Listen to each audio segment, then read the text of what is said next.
Howdy, and welcome to another episode of Adult Onset Horsemanship. I'm your host, Daniel Dauphin.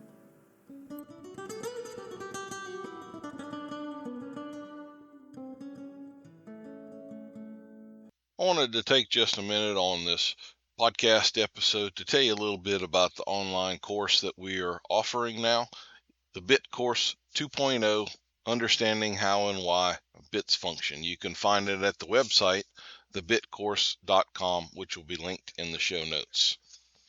This is a very comprehensive course. We've got two different versions. There's a masterclass version where weekly we have live calls and go over the modules and the study guide.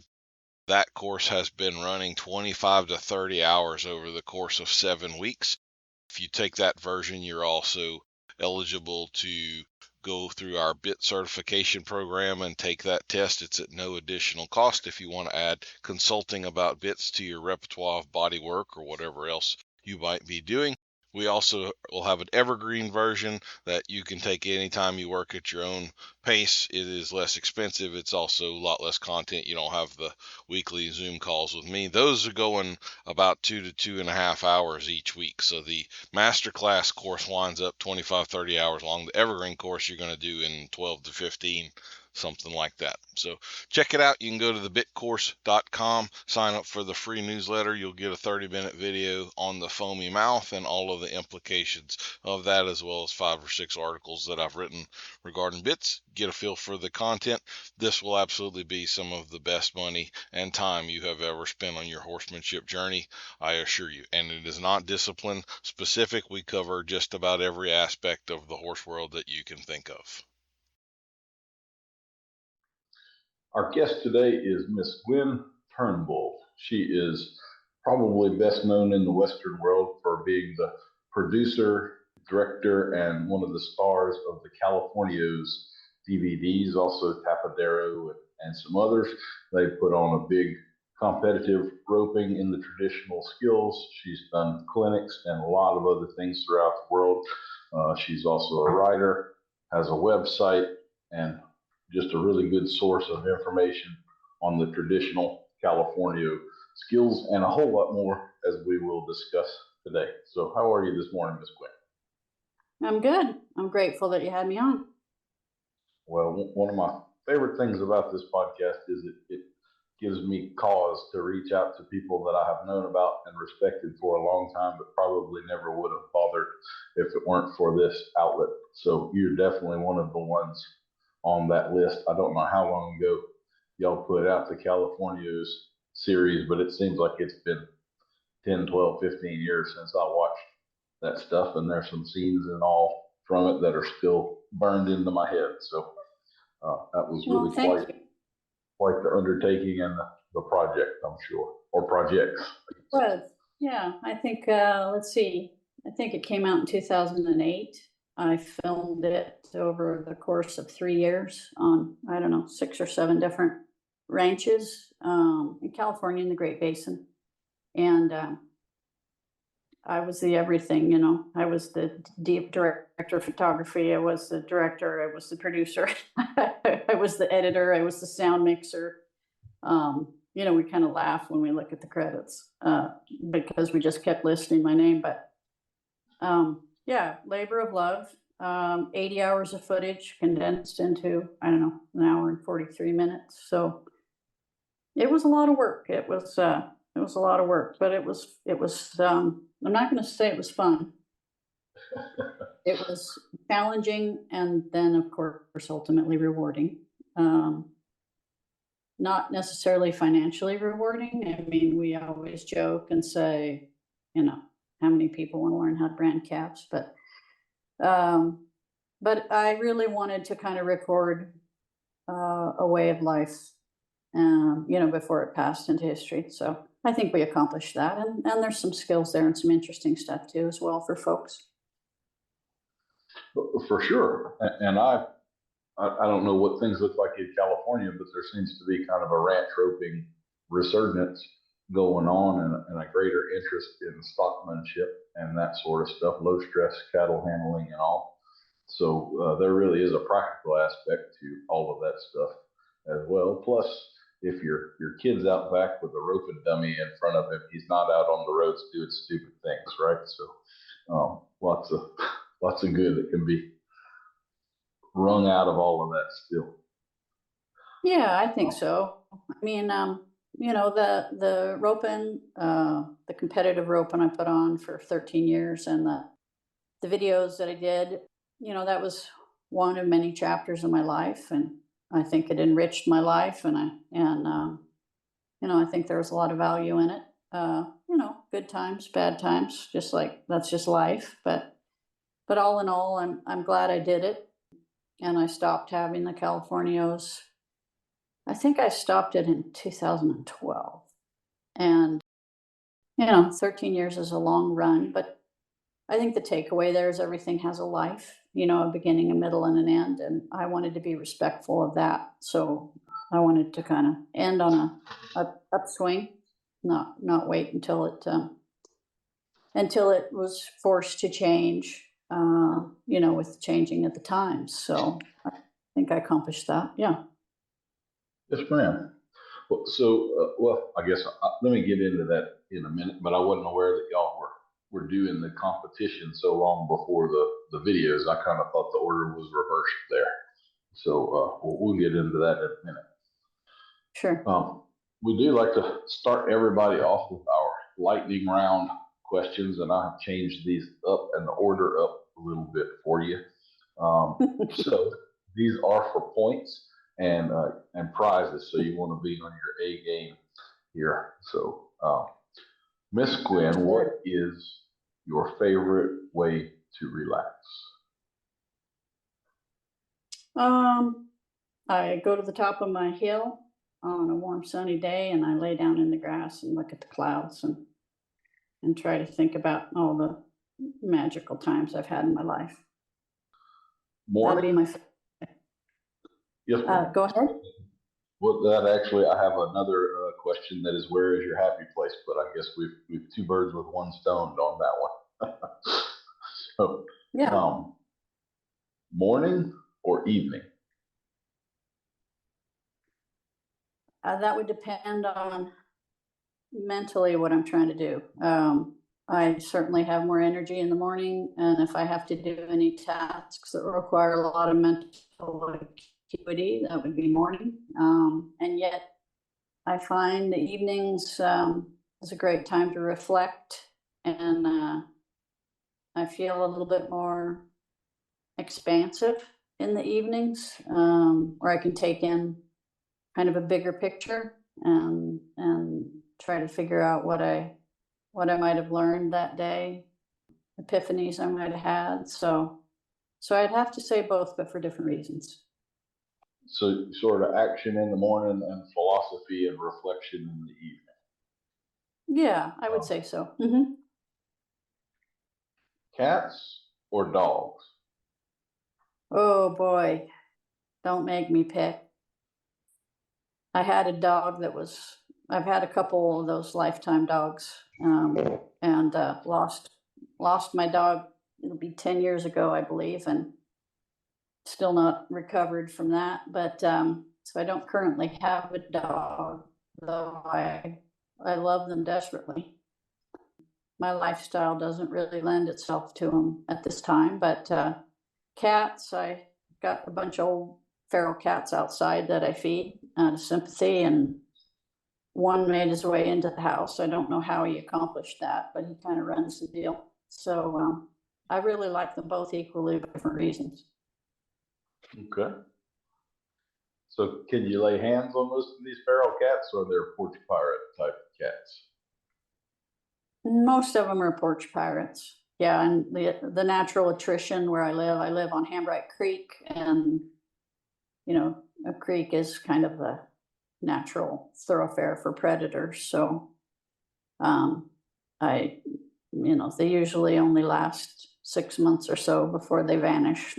I think the coyotes and the bobcats probably get them. I try to give them as much refuge and care as I can, but life happens. Yes, ma'am. Mm-hmm. Do you have a favorite beverage? I get pretty upset if I don't get my coffee in the morning. That's my morning routine, is kind of a ceremony. So I would probably say coffee, water to sustain me, but coffee for pleasure.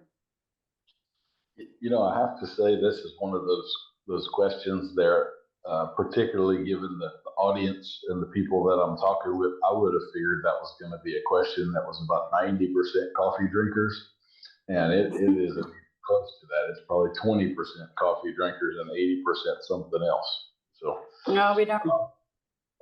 I kind of thought it was a throwaway question, but then I get a little bit intrigued with the unexpected answers that get there. Yeah. Are you decisive or indecisive? I tend to be decisive. Okay. Yeah. It's funny because I can't remember who said it, but it was a conversation about directing film, which we'll get into at some point. But he said a good director, a good director is someone who's decisive, can make decisions quickly, but changes those decisions slowly and methodically. And a bad director is someone that makes decisions slowly and methodically, but changes them quickly. And that kind of resonated with me because I understand where they're coming from. I think that could apply to a lot more than directing films too. Yes. Does pineapple belong on pizza? Sometimes. Half the pizza. Just not your half. It depends. It depends on what's the other half, right? That's a funny one. If you could choose any superpower, what superpower would you choose? Well, I think it would be neat to be able to fly. However, I think I probably do that when I ride. I think it's as close as I'll get to flying, because I'm moving through the air, but I'm not touching the ground. And so I would say that I probably already achieved that to some degree. There's just muscle and bone and blood beneath me and living thing. And I think that's different than driving a car or even walking on the earth myself. So I think it removes me from the earth in such a way that when I ride, I feel like I'm flying. So. Okay. Bay or sorrel? Bay, and a lot of my horses are sorrel. I don't know how that happened, but bay. I always thought that bay was one of those colors that was so beautiful and rich and had such depth, but it was so common that we took it for granted, and that if the tables were turned and you only got a bay every once in a while, it would be the premier. Everyone would want one. So that's an interesting dynamic. So I'll just tell you with this question, this is another one of the really surprising ones for me. I thought that was kind of a throwaway. It would be 50-50, and it's not even close. It's about 90% people preferring bay horses, but picking sorrel horses more for performance, or saying just what you said. My best horse is a sorrel, or I've won more on a bunch of sorrels, but I just really like the bay. And I had no clue that was going to be that lopsided. So I don't know what that means. It is interesting because I really would have thought that was going to be 50-50, and it's not close. I raised a bunch of most of the horses I have, I raised. And so I think genetically there was just predisposition to sorrel there. So I'm not sure how that played out with me, but I'm attracted to different colors, and but once again, it's all on the surface. Ultimately, we see what they are on the inside, right? Mm-hmm. Yes, ma'am. And I always just nail it down to bay or sorrel because that's the two most common. But is there another, like my ultimate is a dapple gray with dark points? That's just the most beautiful color for me, and then I love buckskins as well. And that's interesting. So do you have another roans or Well, paints or anything like that you throw in there? you know, I love a nice buckskin horse. I mean, I've got one or two. I do love that color. I don't know why. Um, I think it's interesting that you mentioned gray because, you know, that dark dapple with the dark points, it's fleeting, right? You know, you only get it so long and then they white out. So enjoy it while you got it, right? Yeah. Yes, ma'am. And I've actually got a colt that I bred. He's coming to right now, and he was born a buckskin, he's out of a Bayron stallion and a Palomino mare. So I'm not exactly sure how we got a buckskin out of that. But then as he's getting older, he seems to be running out. So he may be the only buckskin roan stallion I've ever seen at this point. But like I said, by the time he's 5 or 6, you may not have any idea he was ever buckskin. We'll just have to see. Yeah. Interesting. Yeah.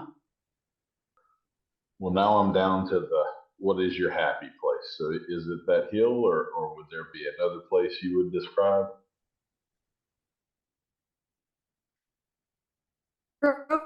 Trees in the fall of the year, the backside of a trail that goes around to Ocean Lake, just north of Jackson, Wyoming. And if you ride through it in the fall of the year and the sun is just right, the air turns gold with those leaves. And it's what I think heaven might be. So I had the opportunity to be there on multiple occasions, and I always had the same timeless feeling there. So I suspect that would be a happy place for me. Okay. And then I've got a little bit more food questions. So are you a cook?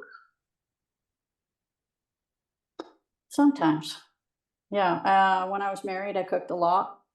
And got a divorce 1.5 years ago, and I'm single now. I don't cook quite as much as I used to, but I mean, I enjoy it. I wouldn't say I don't live for it. I enjoy wonderful food. It's prepared well, and kind of the communion that goes with that. So it's not that I'm not opposed to it, but I got away from it a little bit this last little while. Do you have a favorite meal? Skyline chili is pretty high up the list.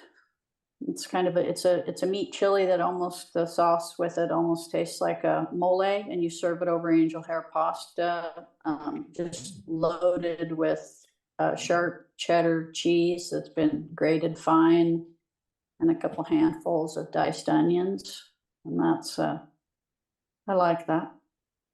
I can feel the indigestion already. Yes, ma'am.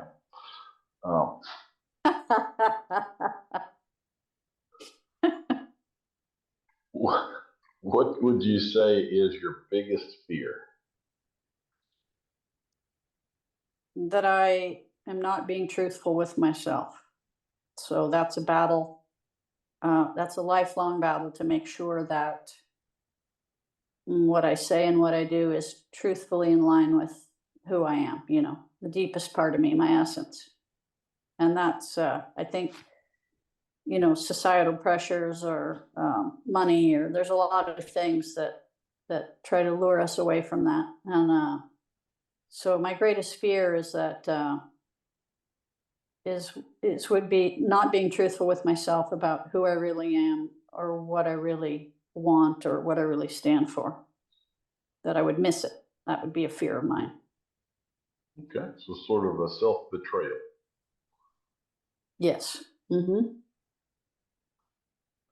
you have a favorite book or movie or some piece of art, I guess, or I guess instead of movie, I should say film in this case. So. Well, from the standpoint of film, you know, I try not to watch a lot of content because I write screenplays, and I find if I watch a lot of content, it kind of locks me up. So I'm not a student of film in the way that a lot of people involved in film are. But for me, that's just the way it works best. I enjoy, I try not to watch other people necessarily live an interesting life. I try to dedicate myself to living a rich and deep and interesting life myself, and then ultimately the best stories come out of that. So I don't watch a lot of films, but if you put a gun to my head and made me answer that question, I would say It's a Wonderful Life. It's probably a film that I identify with, how the choices we make in life can affect the greater whole, the greater good.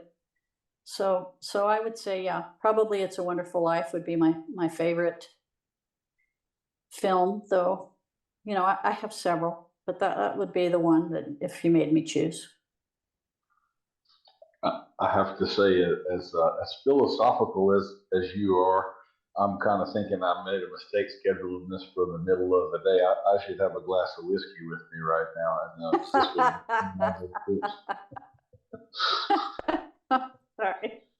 sorry.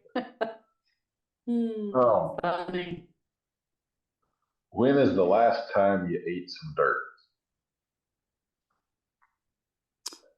Oh, gosh. All the time, daily.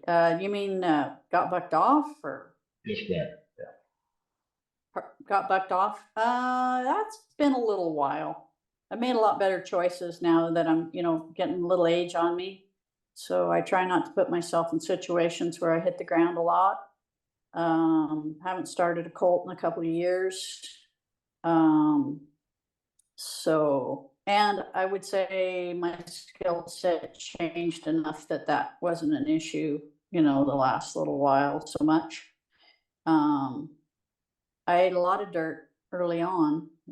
I rode saddle broncs in the PRCA for 3 years. I guess I was the only gal that did it then, and I guess that still holds true. So I got on about 250 head, and I ate a lot of dirt. So it's me and dirt have an intimate relationship. Have you ever seen a UFO? Not that I'm aware of. I've seen things that I don't understand what they are, but I don't know I'd classify them as a UFO. I think what I've seen is just an energy, something less definable. And then the last question, would you tell us something unexpected about you? I have a feeling that's a pretty deep well, so we'll get into a lot of it later on. Try to pick just one thing. Pick one thing. I love to dance. I think dancing and body awareness, being aware of my body and how I place it, that it blends so nicely with riding. So I love all forms of dance, and really enjoy expressing myself physically. So that would probably be something unexpected. I think I don't really separate my physicality, whether it's dance or I do jujitsu. So it's all really the same thing: body awareness and feeling, where my edges are, where I stop and the rest of the world begins. Although I can say as I've aged, that's gotten hazier. So maybe that's me just expanding, I hope, Okay. Now you really wish you had some whiskey, don't you? Absolutely. Well, I'm tallying up your score here, and I believe you are going to land on 1,872 points, which I think is our high score of all time for this particular game. And that entitles you to either an awkward silence or a genuine compliment. Your choice. I would take the awkward silence. I would definitely take the awkward silence.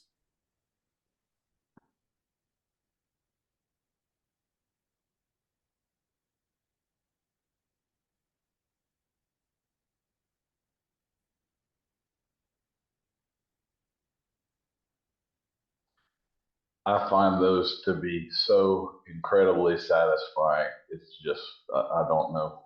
I hope everybody appreciates those as much as I do. Well, okay. I think I think silence is, I think it's so important. You know, if you're talking all the time, then, you know, we live life in contrast, right? One of the things I notice the most with people that ride, if you ride well, you understand how to ride with contrast. That there's moments when you're injecting a lot of energy into what you're doing, and other moments that you have to drain it out, and that the horse feels that contrast. That's really, in order to feel, you know, you have to put one thing against another and be able to differentiate between the two. And so if you're constantly in energy, then you'll get numb to it, and vice versa. If you're constantly silent, then you'll get numb to that. So I really think that that contrast, being able to ride with contrast, is it's one of the key elements that I've taught for years, and I think it also goes for life. You know, that we have to sort of play one thing against the other in order for it to have some meaning. Yeah. Absolutely. The road is defined by the ditches, right? Well, I'm realizing I accidentally skipped a question for you here, and this is one of those that I usually think I know the answer that's coming, but you are one of those people where I have no clue which way this is going to go. So, thoughts or feelings? Or feelings. Okay. I would definitely say feelings, you know, because I think thoughts tend to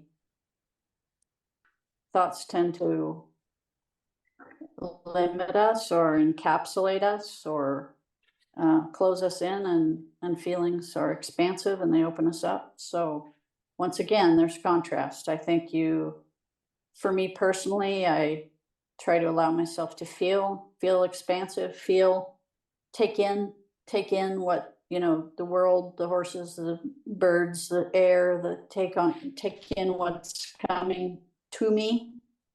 And then thoughts are still valuable, and that I try to distill it, but not always. You know, I used to always want to define things, and then I realized that there's a time and a place for that, and certainly nothing wrong with it. But at the same time, there's a wordless place that we need to be able to live in, where we get out of that portion of our brain, out of our head, and feel without the need to define it. So I would say, if you made me pick, I would say feelings first. Okay. Well, I like it. All makes sense. I would consider you a pretty thoughtful person from the conversations that we have had, but maybe your feelings are what give you the fruitful ground to be thoughtful over in the evenings, because you prefer to be actionable in the mornings, right? Right. Now you're catching on. Okay. Well, as I was talking with you, I thought the only logical way to go through this interview was to kind of do a linear progression, because your life really has been a journey of changing directions and formats and experiences. So I thought we would just kind of start at the beginning and work our way toward where you are now. So would you tell us a little bit about your childhood, your parents and all? Because unless I'm mistaken, you were not raised as an eighth generation California rancher, correct? True. Yes, my parents are artists. They both went to Carnegie Tech at the time. Now it's Carnegie Mellon University, and they studied fine art. That's where they met, and had me and my brother. I have an older brother. He's an electrical engineer. They moved to California when I was 2, and they tried to make it in Northern California. Couldn't pull it off. My dad couldn't find work, and he was, to feed the family, he became a graphic artist, did graphic design, visual communications, lettering, packaging design. He ended up in Long Beach, California.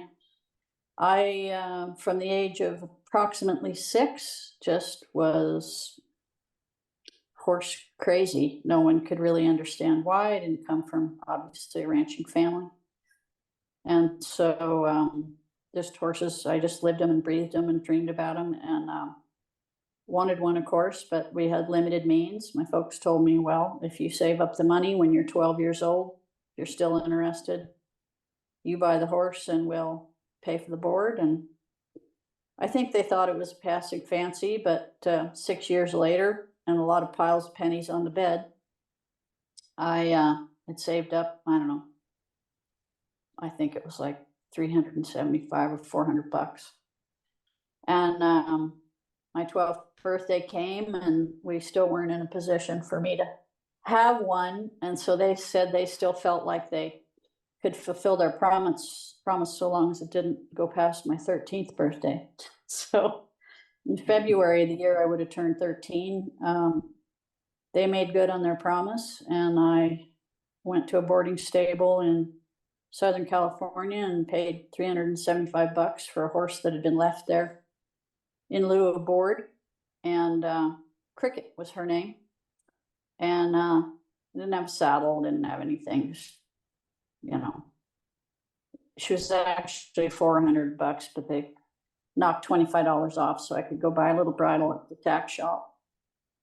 And so I'd been taking riding lessons up until that point, you know, just little riding lessons around. And I got Cricket and lived and breathed on her for 3 years.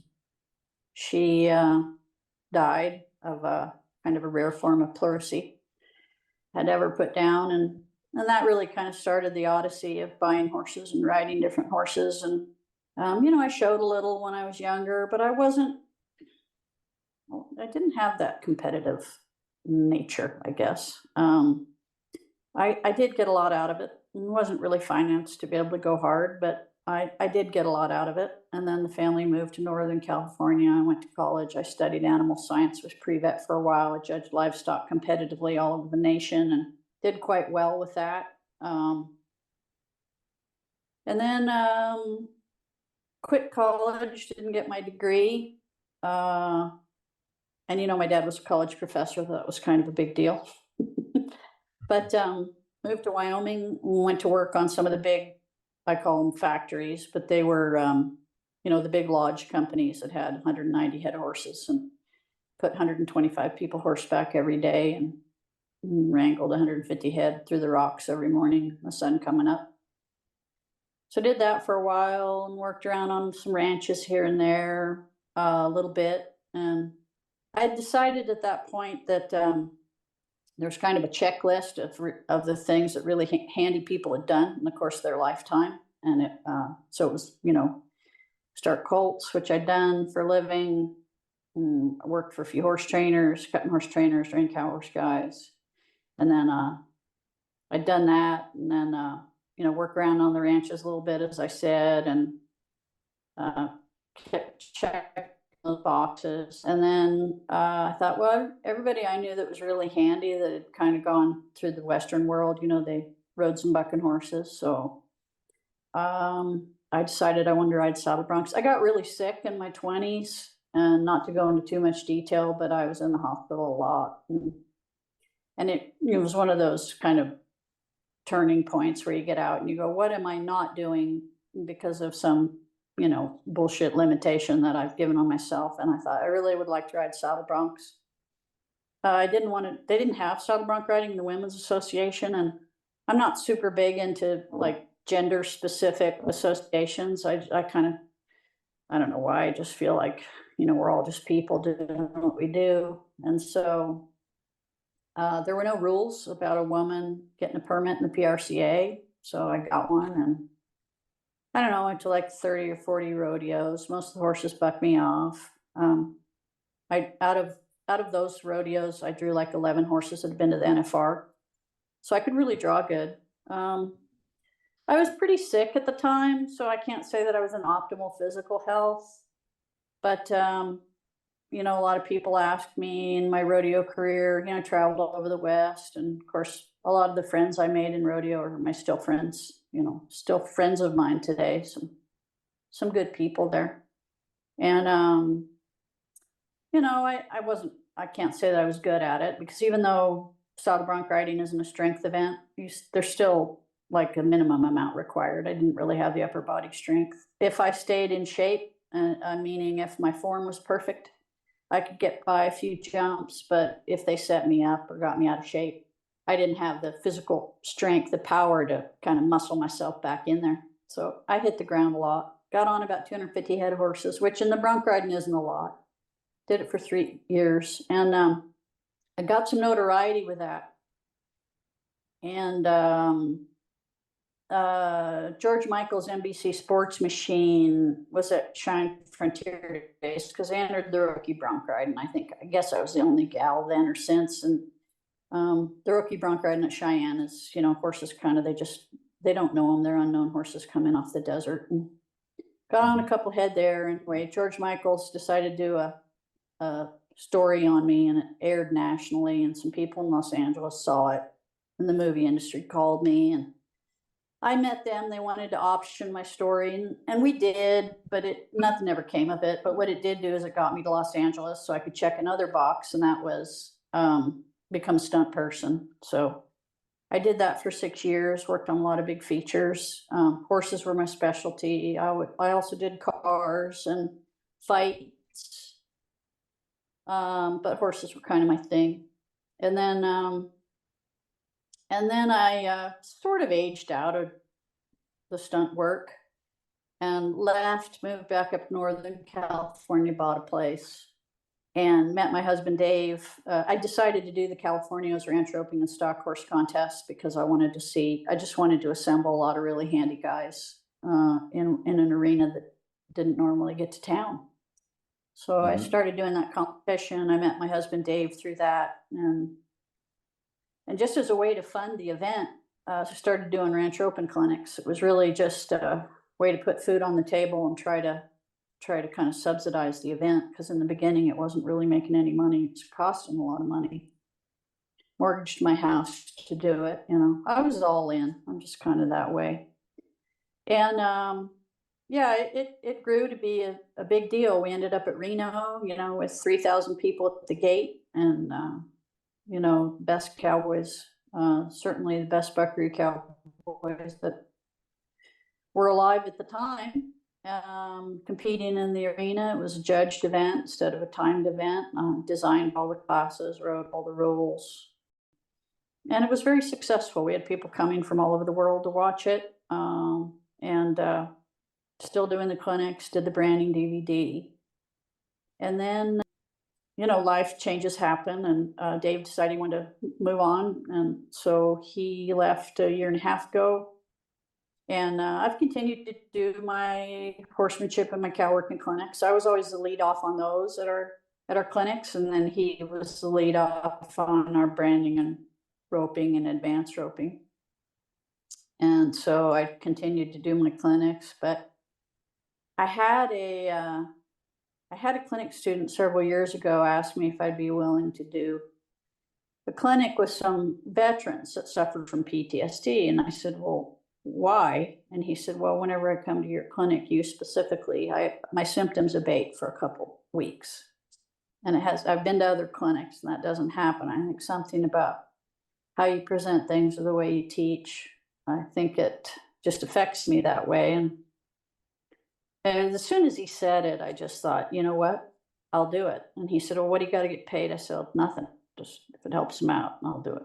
And so we couldn't quite get that off the ground, but it put the bug in my ear. And so this last year, I've been working pretty diligently on studying what I need to study to be able to understand the human brain, to understand trauma, understand PTSD, understand, physically what's going on emotionally. And so I'd just be starting phase 1 of kind of an exploration of this. I'll be offering some sessions.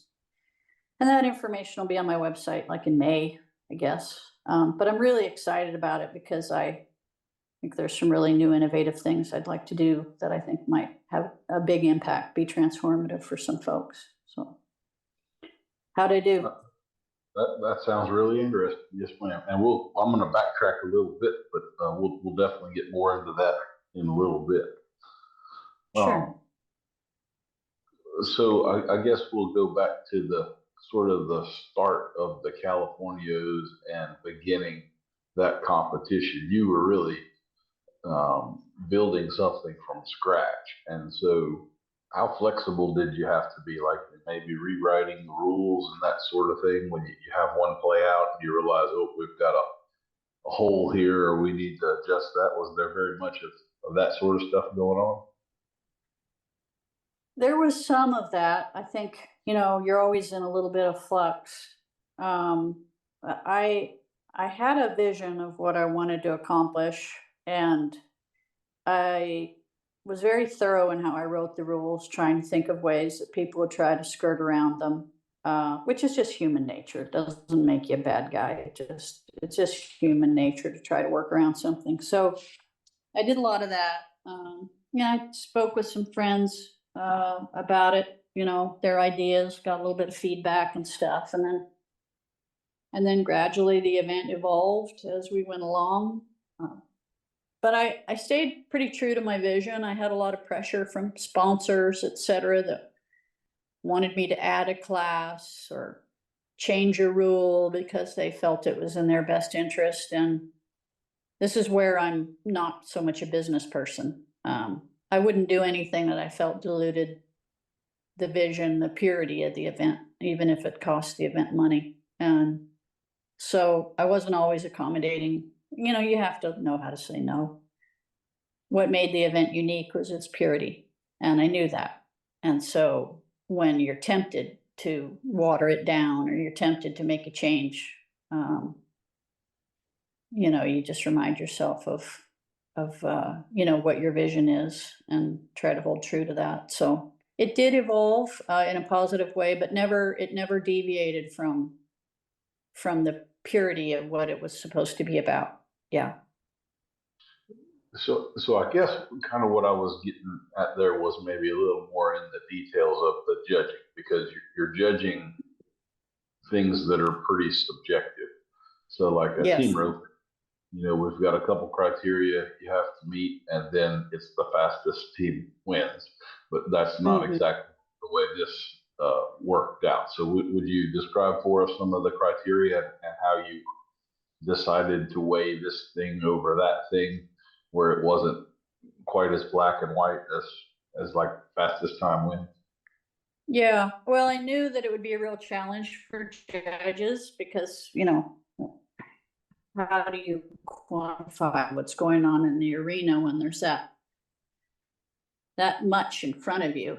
And so I just made a list of criteria and put it on a scorecard, and then I assigned a point value plus or minus 3 to 5 points either direction for each of those criteria.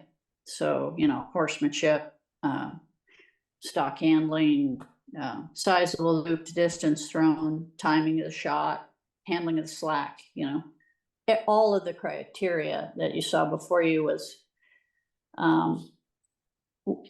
assigned a point value. And then that scorecard, judges didn't know. They just would assign their point value. They didn't know how the class was ultimately going to be placed. They just handed their scorecards to a group of secretaries that I had situated with a lot of calculators. And then those scorecards were all added up and points tallied and put into a computer system we put together that placed the class based on that for us. So that's how I tackled that part of it. I kind of likened it to like figure skating, where different things earned you different points. Different shots were, difficulty, the difficulty of the shot, but also the appropriateness of it. So I didn't want it to be a trick roping contest. I wanted it to be about real life shots that were actually thrown on fresh cattle. So if someone took a calf out and they'd thrown a time or two and missed, it's time to get the calf to the ground, and the calf's tired. So that became a priority. And so if I saw someone still trying to throw a fancy shot at that point, then they may not, they might even be penalized for making that choice, because in the moment that wasn't the right choice to make. First time out, maybe, but second or third time out of the bunch, they needed to make a different decision, because the priority was to get the work done and make sure that, the cattle were handled properly. So I didn't, folks weren't rewarded for standing around choking stuff, or, it was, it's not what you do on a ranch. And so we really tried to focus on real life working situations. Well, I really do appreciate that. I'm not a great roper, but I have worked with like some young kids starting out roping, and we've now got ranch roping in the 4-H in the state now, and all that. It's one of the first things that I tell all those kids. Most of them come from a rodeo background, and like if you actually go to work on a ranch and every time the owner drives by in a truck, you're chasing something out across his pasture wide open, you got about 1 week and you're looking for another job. That is not a sign of actual good cowboying. Sure. And I also want to say that I love the fact that on my podcast, you have openly said that you got the ideas for judging this thing in figure skating. I have a feeling that's going to rub all the right people the wrong way. So I love that you said that. Well, it's I think the important thing here is that ranching and livestock handling is a living, dynamic thing. And that means that you have to stay open and you have to read the situation. I asked my husband, Dave, at the time, I said, what do you consider of all the different talents? What do you consider the most important thing to be a good cowboy? And I thought he might say roping heavy stock. I thought he might say riding green horses and getting the job done. I didn't know what he was going to say. And right away, he said situation awareness and the ability to adjust. And that's what made a good cowboy. And so because it's things are changing second by second, and something that might have been a great idea a minute and a half ago would be the worst idea you could come up with in your life. So Absolutely. Yeah, I think so. You have to apply that, even though we had rigid rules, et cetera, in the event. Everything was all written to make sure that we could adapt and adjust to the situation as the input changed. As the input changes, new information comes in, then you have to adapt and adjust. So, yeah, that was really kind of the cornerstone of the event. I love how you say that. It really is funny how such subtle things can turn in our business a sure thing into a no way. Something as simple as an animal taking 2 more steps or turning their nose from right to left, and all of a sudden the situation is completely different. I do find it like clinics and things, especially colt start clinics, where things can be a little dangerous and all. That colt could tell me something and change 3 times before I can verbalize the first thing. Yes. There's just so much information that comes at you so fast from them with their body language that it really is everything's changing all the time. It's such a dynamic situation. You can just never be flat-footed out there, or you're in danger. So. Yeah, and I could speak to that in that I think really what we're teaching in colt starting or ranch roping, or really horsemanship in general, is we're teaching that to remain open, and in my opinion, and to continue to feel the situation as it changes. And it's a difficult thing to teach, just like you said. It's tough to quantify. Well, what's the right thing to do? We've all had those questions. What do I do when my horse does this? Well, it depends. There's some likely answers, and your odds are that this would be the right answer, but there's no guarantee. What's the footing? Where are you? Are you in the side of a mountain? Are you in an arena? I mean, the answers to those questions change with all that input. So to stay open, to the input that's coming in from the horse, I had an interesting conversation with a friend of mine not too long ago because they were probably in their 40s and they hadn't ridden at all and they wanted to learn to ride. Great. Okay. They said, what do you think how long is it going to take me to be able to ride well? And I said, well, define ride well, because that's kind of that's hard to define, riding well. At what level? What do you mean? And I explained to them, I said, I've been riding since I was 6. And the value of being a child and learning to ride when you're a child, of course, is you don't have the fear built into you from, that adults do. But also you try things. When you're a kid, you try things. You climb up on top of the fence. The horses are loose in a pen beside you. They're eating their hay off the ground. And you look at that beautiful back, in front of you, and you think, I think I can jump on that. I think I can jump off the fence and jump on there. And you're a kid and you try it. And maybe it works out and maybe it doesn't. Maybe one day you do it, it's 104 degrees, the horse has been rode every day for 2 weeks and he's quiet, you've been handling him, he knows you, and you can jump right across there and he doesn't even wiggle. 3 days later, it's 42 degrees outside, there's a breeze blowing, there's some sleet, horse hasn't been rode, he's been on hot feed, same horse, same kid. It's not going to work out quite as good when you try to jump on his back on that day.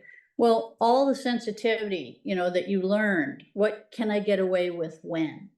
Same kid, same horse. But all the input is different. The backstory is different. And how am I going to process all of that? Because that's going to determine what decisions I make when I ride him today. So when you miss that chapter, when you come to riding a little bit older in life, it's hard to make that up. It's really hard to make up that kind of bulletproof period of your life when you make those silly mistakes and they stand you on your head and you get up and you brush yourself off and you're fine. It's hard to do that when you're 40 or 50. And not to say that you can't. I mean, there's value, obviously, in learning to ride and doing what you can do. You have to set yourself up for success a little bit differently in the horse selection that you make, the money you spend on the horse you buy, the kind of horse you buy. You can hedge your bet a little bit, but I just thought it was an interesting discussion. Mm-hmm. For sure, context always matters, and it always depends. There's just no getting around all of that. Yeah. Well, why don't you tell us a little bit? Like, I'm still thinking about the judging of this competition, because one of the I've kind of been on. I've been talking a lot lately about the horseman type of a person, and those people are often difficult to recognize unless you are already at a certain level. And one of the reasons they're difficult to recognize, and I think this is where it ties in with the stockmanship and the roping. Nothing that they do looks like a big deal. It's all smooth and effortless and not eye-catching. And they're doing a whole lot of stuff that catches your eye. Odds are some bad decisions happened right before whatever caught your eye. so Sure. It could be, it might be more exciting to watch the wide open running across the arena, but the real best hand might be the one that roped his stock when the stock was standing still and the horse was standing still, and they just pulled them right off over here and did what they needed to do, and they were done in 45 seconds, and that was that. And it really didn't ever look like much of anything, but if you really are thinking of stress and efficiency and stockmanship, that was really the best thing. So how were y'all accounting for that? And I guess I'm going to say here as an aside too, just so I don't forget, I love that this is the sort of competition where the 20-year-olds don't have an advantage. Like in rodeo, the youth, that means something, the quicker reflexes and all of that. But in a stockmanship competition, the 47-year-old has a big advantage on the 22-year-old. Yeah.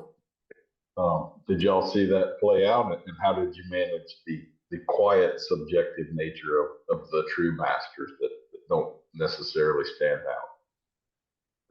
Well, I think the scoring system I had allowed for that. And I've had people ask me about my scoring system, and I always tell them, boy, you really kind of have to design your own, because everybody comes at it a little bit differently, and so it has to be a reflection of your values and the stock that you have available and the contestants that you have available, in order to design a scoring system that works for your particular roping. So two things I wanted to mention. If you're going to be a cowboy, you're going to be a good hand. There is a certain amount of physicality that is required. And so I always bring this up because it's not just your level of fitness, but also your body awareness, being aware of your body and how it moves and subtle changes that you make in it, etc. So I don't want to take anything away from that, because I've known a lot of folks that had a lot of potential, but because they didn't work on their physicality, they just weren't fit enough to be able to hold their body in such a way that they could be supportive of the maneuver they were asking the horse to do. Okay. Mm-hmm. And so it would hold them back. And I would say it's your physicality in this moment that's holding you back. You can change that. And yet, they didn't maybe want to, which is okay. It's just their life choice. But there is a level of physicality, and that'll never go away. Riding horses is a physical thing. But yet, obviously, we all know that, your level of experience is a huge factor in your success.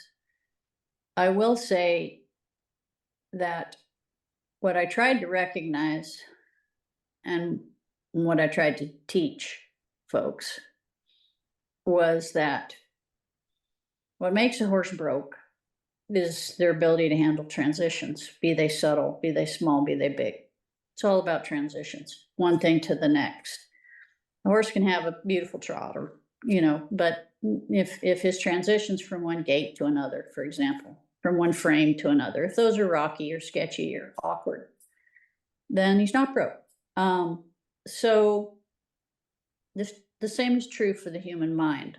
So we can't expect our horse to make all these transitions without the human being equally willing to make those transitions, be they a physical transition or an emotional transition. So an emotional transition might be that, the horse perhaps he's being defiant, perhaps he's just unsure, being able to recognize the difference between those two things. The human becoming frustrated, the human running out of information. We always say that if you're riding a horse and you get mad, it's because you ran out of information. As long as you've got tools in your toolbox, as long as you've got different ideas about how to solve things, you won't get mad. You won't let your ego get in the way, and you won't get mad. It's when you completely run out of information that your ego boils up and you feel like you've been insulted and how dare you do this to me, and then you get mad. Mm-hmm. So transitions emotionally for the human, the ability to counter. Horse gets upset, we get calmer, for lack of a better way of saying it. Emotional transitions and physical transitions. So if I watch someone ride well, they have the ability to make those transitions. But here's the important part. They've shortened the amount of time between those transitions so infinitely small that it appears as though it's all happening at the same time. It appears as though they're focusing on the horse and the cow and their arm and their hand and their rope, their geographical position in the arena. They're focusing on, they're doing it all at the same time, but they're not.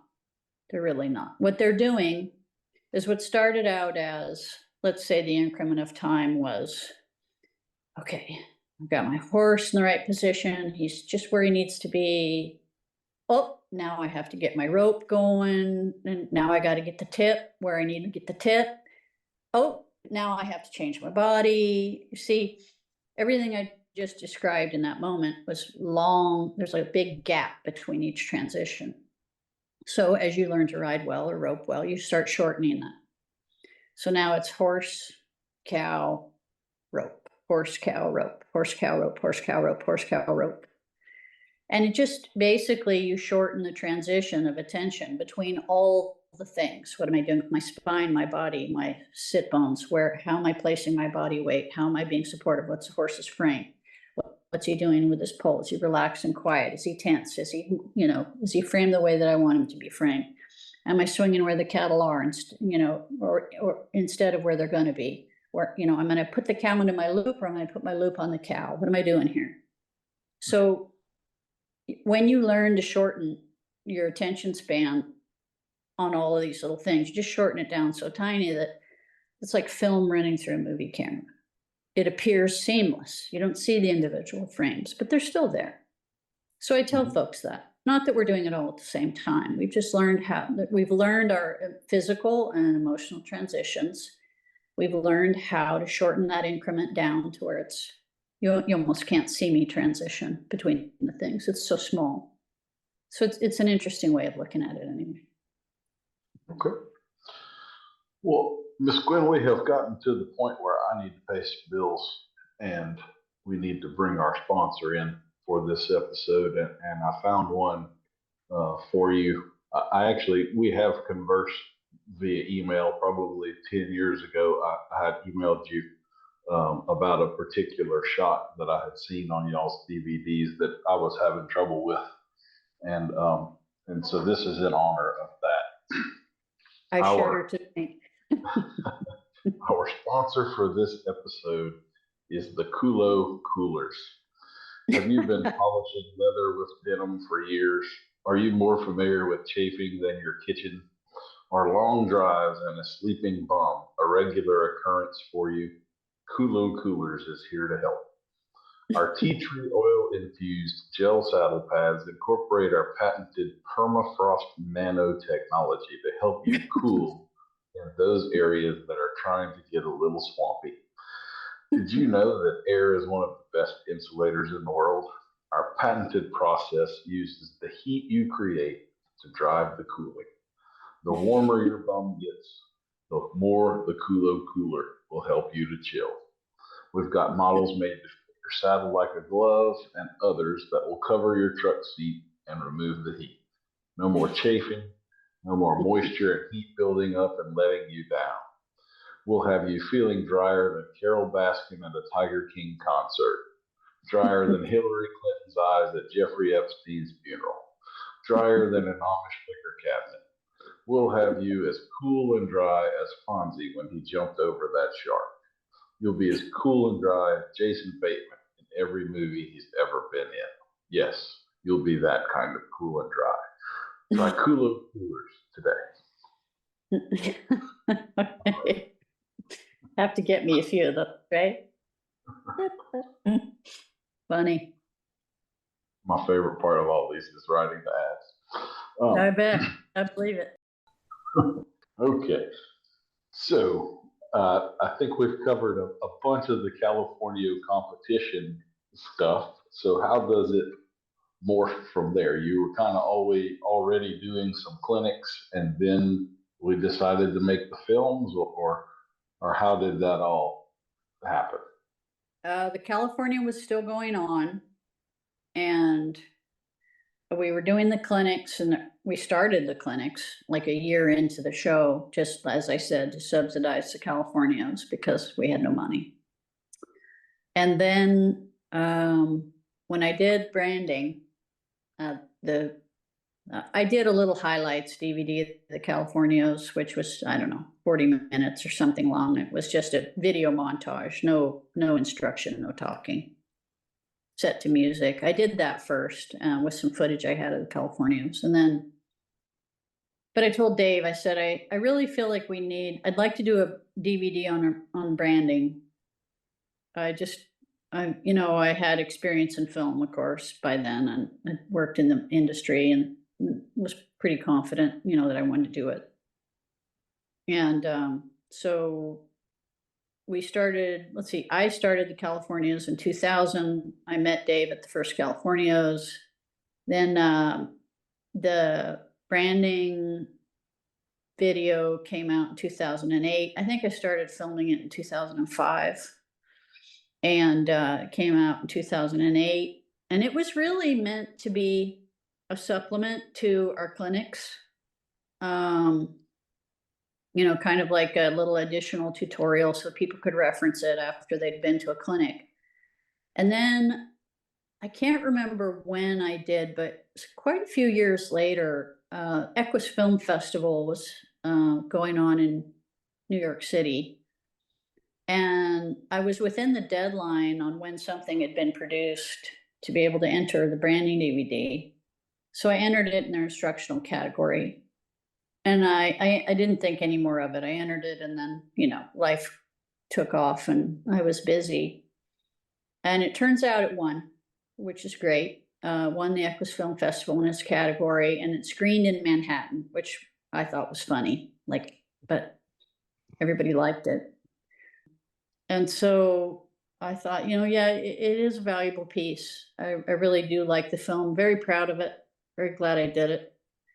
And certainly a time capsule. And it is beautifully photographed, I will say. And, you know, it'll take you to places that you wouldn't get otherwise. So that's kind of the timeline of how that happened.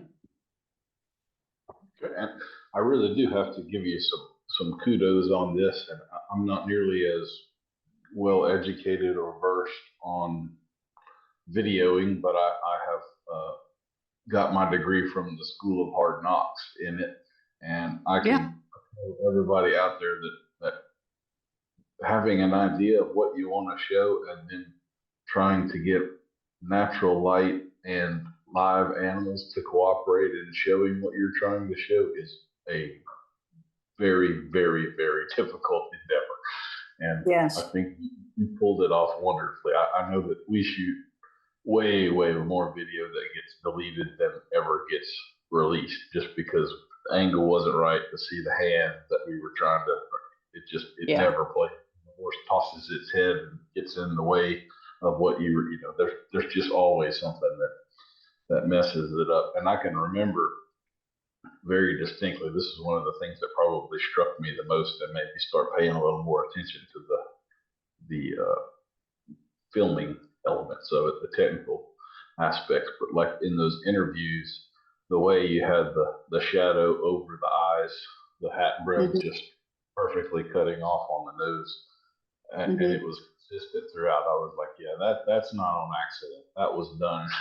That was carefully, orchestrated to work out that way, and it looks super cool. And I know that was difficult to pull off. So I really recognize you had a lot going on there. It wasn't just the informational content of it, but there were multiple layers of excellence that you were demonstrating. So I'm glad you got your kudos from the people in Manhattan there on that. I appreciate that.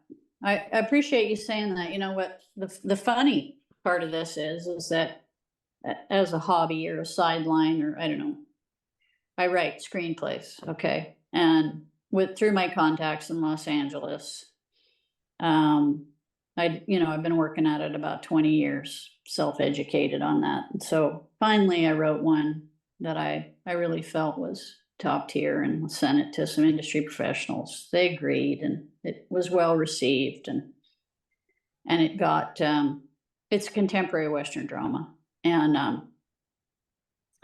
I am proud of it. It turned out great, and I'm really happy with it. And it's almost like I didn't write it. You know, I mean, I just feel removed from it in that way. It just sort of, I'm not going to say it wrote itself, because writing a screenplay of any depth or quality is very difficult. But it did have its own life, and I believe in the bedrock of my soul that it will be a beautiful film one day. But I was in a meeting. It had gone out. There's an older character in it. It had gone out to Michael Caine's agent, and she thought it was great, sent it on to him. He passed on the part. But through the course of my meetings down there, one of the things I said is I really feel I'm the right person to direct the film, because it's like probably a $2 million indie. And I wrote it with it in mind that I might direct it, at which point I knew funding would be limited. So I had to write it in such a way that it was, a manageable budget. And they said, well, what makes you think you could direct a film? And, I keep in mind, I spent 6 years on a movie set and worked under, some great directors, right? McTiernan. And I mean, it's not that I haven't had my moments there. So I said, well, the bigger question is what makes you think I couldn't? I mean, I can't imagine what it would be like to have the support of a director of photography and camera operator. I can't imagine, and gaffers, lighting, sound.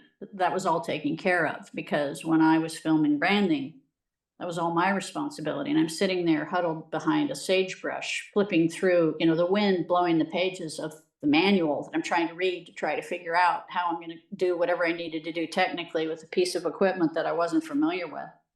I said, I can't imagine what it would be like to film something where I actually could plan, what I was doing, have a shot list for the day. I mean, so I think that'll come to fruition. I can't justify the comment that I just made with anything concrete, but I'm hopeful, because I think it's a beautiful story, and I think folks, particularly horse people, but just population in general, I think get a lot out of it.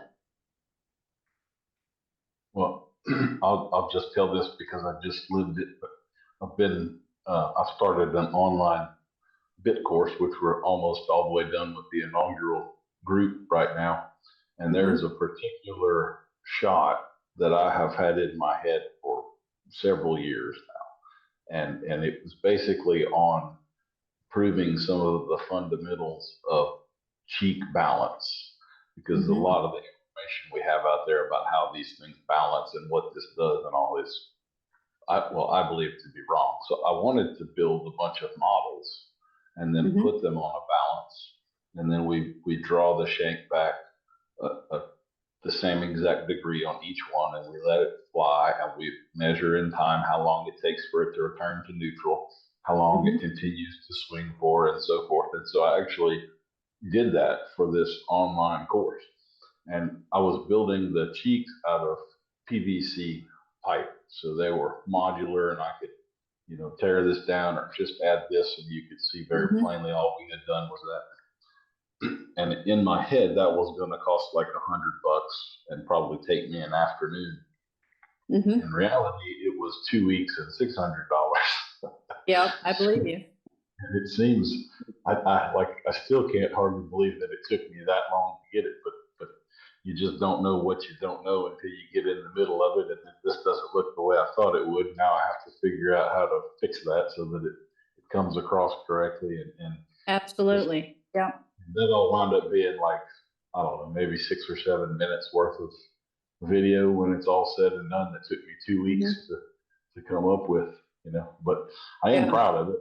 I think we showed what I ultimately wanted to show, but it was a much bigger pain in the neck than I ever would have believed, or that I think anybody will believe when it was all said and done. So interesting.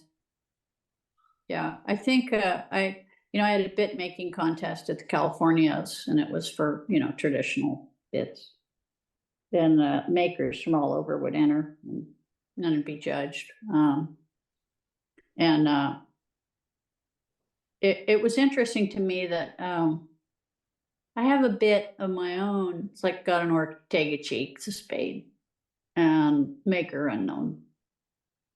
But I took it to a fella that's kind of, historian on that kind of thing. He looked at it and he said, oh yeah, this is before cars came along, when this was built. And I said, what makes you say that? And he said, the cheek, he said, there was a period of time in there where the really good bit makers they'd hand forge the cheek, and they would make the leading edge of the cheek thicker than the trailing edge of the cheek. So if you looked at a spade, like let's say Santa Barbara, okay, you looked at the leading edge, it was one thickness. By the time you tapered that cheek back to the back of it, it was half. And they were hand forging and manipulating the thickness of the cheek. And he said, then when cars came along, a lot of guys started cutting their bits out of car frames, and a lot of that hand forging went away, and so you started getting these cheeks that were, equal thickness front to back, and it changed the balance of the bit. It changed how the horse carried it and all this stuff. And so after that conversation, for years, I'd always look at bits differently, and I say, are they really understanding all the things you have to work with, when you build a bit? It's not just shape of the cheek, it's thickness front to back of the cheek. But that was a fascinating detail that a lot of folks didn't notice. But I did notice a consistency with that, with horses that particularly liked a bit. It tended to be something of that nature, where there was a subtlety built into it like that other bits didn't have. I thought you'd find that interesting. Yes, ma'am. Yes, ma'am. And that kind of brings us, not the way I was planning on getting here, but I did thought I would bring this up because I'm sure this is something that you have encountered, and I'm just curious how you have dealt with it, or if you have dealt with it. But the buckaroo world is very much a club sort of a thing, and not just anyone is allowed admittance. And I'm imagining that you came up against that outer layer of it, and so what are your thoughts on that? Did you have some struggles gaining admittance, or do you feel like you have full admittance at this point, or what? That's a great question, and a lot of people don't really talk about it. I can say that the buckaroo community that I came in contact with because of my husband, Dave, I met a lot of phenomenal people. They were very friendly, and inclusive to a point. It is kind of a clanny, cliquey group, and I don't mean that in a negative way. It's just, we would all experience that, say, for example, if you grew up in a town together and you went to grade school together, or boarding school, whatever it was, there's a bond there in those remote places, small group of people that all kind of had that common denominator growing up, that, you're never really going to fully transcend as an outsider coming in. I will say, for me personally, I tend to be a bit of an observer. I think my real focus and value in the world is to sort of not belong anywhere, to kind of stand back, and I'm kind of a big picture person. I want to sort of take things in as an observer objectively. And so, having said that, I can't say that my goal was really to be included, intimately. So I think there's a lot of families, in the ranch environment where they're 3, 4, 5th generation. They're all intermarried, and I call it ranch lineage, right? They'll talk about ranch lineage the same way they talk about horse pedigrees. Nothing wrong with that. I get it. But I feel, for me personally, my real value was to kind of be a little bit more of a fly on the wall. I mean, I participated, I've been to a lot of brandings and worked with Dave in a lot of different places. So I had a lot of exposure. Do I really feel like I fit in? Depended on the day, I guess, but I don't criticize the folks for being a little bit exclusionary that way. They're very dedicated to their life, and that's what they know, and there's nothing wrong with that. But it can be, if you're someone trying to kind of break into that world, you have to be forgiving of that, because we all have a little bit of that in us. We bond with people we've been around for a long time. You kind of know what they're going to do and how they're going to do it. Somebody new comes along, and there's a level of anxiety that comes with that, or suspicion. So those aren't bad things. That's just human nature. Yeah. Did that answer your question? Somewhat. I have a follow-up question for you. So, one of the, Yeah. I would say, characteristics of that group to me is that very little is recorded, written down, spelled out. Here are the rules. It's all kind of, well, you're just supposed to know it. And it's, to me, it's part of the preservation of, air quotes, the mystery. And so I'm wondering if, because you did catalog some of it, you filmed it, you explained it, you said this is what we're trying to do and how we do it. Did you get any pushback for that? That you're not supposed to show that to the world, or no? No, I'll tell you what. So the real good buckaroos are the real handy folks.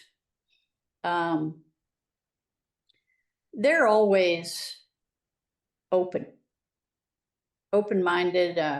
They're aware of the etiquette, but they're not hung up on it. Just like anyone that's really secure in what they know and what they do, they always tend to be more open and more forgiving. It's the folks that I say are in the middle, the kind of the fringe. You know, they don't quite have the skills that the super handy do, and because of that, they're a little insecure, a little threatened, and they'll use what knowledge they do have to try to exclude folks from knowing what they're doing. But I would say, all in all, like in those ranches and stuff, you have to really, the context of it is, especially the big places, there's a lot of work to do and they're busy doing it. They don't give a lot of thought to communicating the rules. Number one, there's a reason they live 60 miles of gravel from town. Okay, maybe they aren't good communicators. Maybe they're not super social people. Maybe they don't use words a lot. Maybe they're not telling you because they don't know how to explain it. There's things growing up on a ranch that they learned. They don't even know they know it. They just know that that's what you do. And so I don't think really that they're trying to exclude you or be secretive or anything like that. I think they're just busy with their job, and they figure, well, if you stick around long enough, you'll figure it out, either by example or by making the mistake and have somebody dying on you.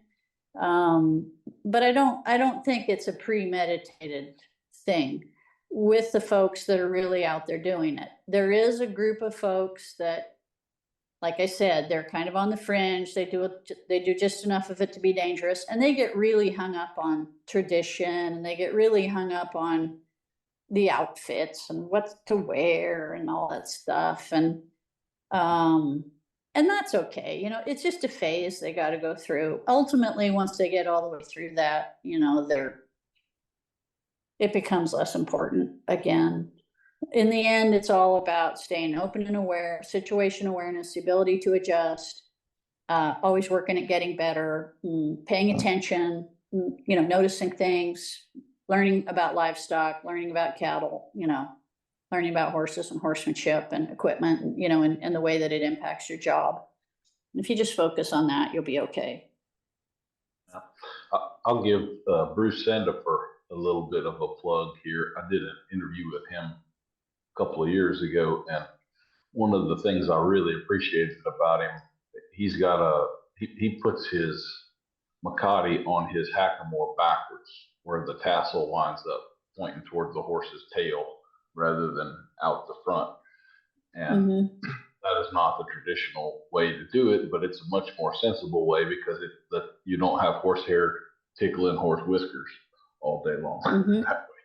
And sure, I really appreciate about him that he's willing to break with tradition to do something that makes more sense to do for the benefit of the horse. I think that's a much better way to go about it. And the people that have that outlook, I'm a lot happier to talk with than those that are, you know, they'll die on this hill of tradition, even if it's really not a good idea. And we've kind of proven that. So, yeah, just like in all things, you know, that's just a sign of insecurity. You know, somebody that, I mean, you ultimately, ranching is a real life experience, and you know, you have to be cognizant of the fact that there's a job that needs to get done, and how are we best going to serve that. still, maintain our goals. So yeah, I mean, there's a lot of, anytime someone starts getting real nitpicky about that stuff, I mean, I'm not a traditionalist when it comes to equipment. I have a lot of very traditional equipment. It's beautiful. I think it adorns the horse. It honors the horse in a beautiful way. But at the same time, I've got correction bits. My tack room's full of a lot of different stuff. It's certainly not all traditional. And ultimately, for me, it's, what does this horse like, and how does he work in it, and what is his body posture, and how does it feel to him, and what is his attitude? And, that's way more important to me. And I'll use whatever piece of equipment is gonna get me a positive result, so long as it's, humane and ethically sound. Then to me, I don't stick with tradition. That surprises a lot of people. You ask me, tell you something that surprised you or that people wouldn't know about me, and that's probably it. Is that, yeah, it doesn't. The equipment really, I don't care what discipline it comes from. To me, it's all about the horse's demeanor and how he handles himself and how much he likes it. And yeah, if he'll do everything in a halter, that's fine. Yes, ma'am. At the end of the day, it's just a tool, and it's up to who's controlling the tool to determine the outcome of what that tool does, right? Yeah, I'm 100% sure if the vaqueros of old, when they were catching stuff out here in, the San Joaquin Valley, if correction bits were available at that time, they'd have been all over it. So, I don't. The Californios taught me that that all things have their time. And you have to be respectful of that. The earth keeps turning and things change and evolve. We get more information about neurology and muscles and teeth. And and all that information is something that you take in, and you can constantly make new decisions about, what the best way forward is. Not to say that you don't weigh heavily the past knowledge that you have. This worked great. I'm not going to get rid of something that works great just because something new came along. But at the same time, I'm going to try something new, and I'm going to hold it up against, what I have been doing, and experiment with it and take in from it what I need to take in. They said I never was in, who was it? I'm trying to think of a name right now. And of course, I'm drawing a blank. I fell in Tuscarora.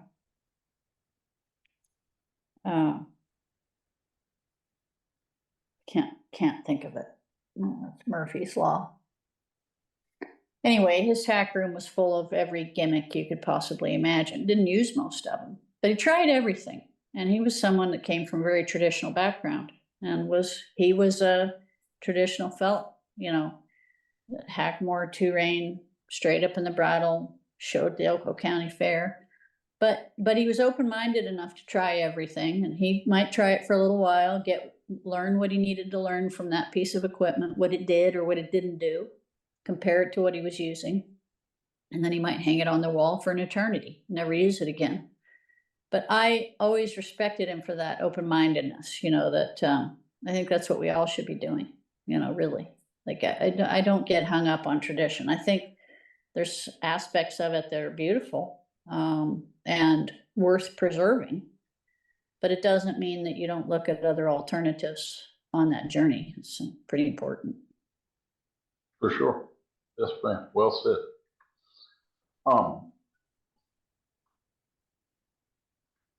Let me think of how I'm going to wind up editing this out, but I had a question. Okay. So this is kind of the last California direct question that I'll ask you here, but given that it's a world of horsemanship and stockmanship, what balance would you say most of those people have? Is it 50-50 horse and livestock, cows predominantly, or are most of them more a cowman who uses a horse as the method of getting from point A to point B, or most of them horsemen that use the cow as the excuse to have the horse? How do you think that tends to play out these days? Well, I'm only going to speak to the period of time I was involved with it, because I'm not sure what's going on right now out there. I haven't been involved with it now for a couple of years. So it's changed just obviously. I mean, let me tell you this. When I started the Californios in 2000, 80% of the guys in the arena worked full-time, buckarooed full-time on one of the big outfits on a big crew. And the other 20% were guys that had either retired or, had they were horseshoers or whatever, but they had buckarooed in their lifetime and moved on to something else. Okay. By the end of the show in 2012, that dynamic had flipped. Only 20% of the guys in the arena were working full-time on a big crew and a big outfit. The beginning of the show in 2000, I don't know how many of the big outfits were running cookhouses.